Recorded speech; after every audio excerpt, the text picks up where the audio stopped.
Okay, andito tayo sa house namin dito sa probinsya, kaya iikot ko kayo for today's video. So, let's go. Much better siguro kung ililipsing ko na lang, i voice over ko na lang para mas better. What's up mga B?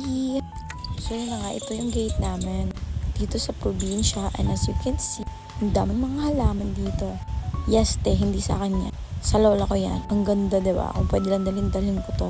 Char! Anyways, pagpasensya nyo na, hindi pa ako nakapagwalis. So, since 7 AM ngayon ng umaga, ililibot ko kayo. Oo, maganda talaga dito. Ang aga-aga pa lang, pero tanghali na ibig sabihin ng alas 7 dito sa probinsya.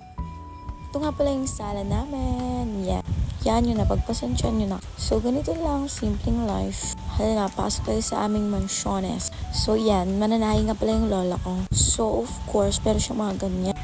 And yes, ayan, nakikita nyo yan.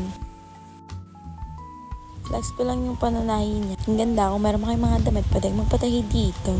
Anyways, yung lola ko nga pala is one of the veteran here in our province. Veteran na mananahi, Ito nga pala yung kwarto namin, isa, pasensya na makal. And yes, another window. Bintana, Yan, bintana. Hindi pa kasi siya tapos, kaya yes, yan muna for alternative purpose only. Charit. Anyways, meron din kaming pa-altar dito. Yes, may mga kami nilalagay kami. And huwag niyong gagayain. Yan, so yun lang. Ang laki ng sala, diba? Hindi pa tapos to, guys. Marami pa kayong makikita next time. Ito nga pala yung pangalawang kwarto namin. Medyo ginawa mo na siyang bodega for today's video kasi nga wala namang natutulog doon. Yes, yung ref namin na walang laman.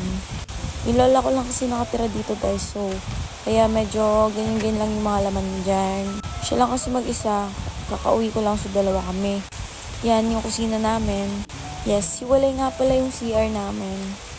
Yan, CR namin. CR.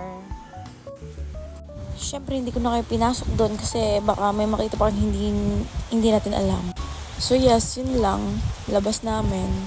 Yan yun, daan sa likod. Yes, so papunta tayo sa dirty kitchen namin.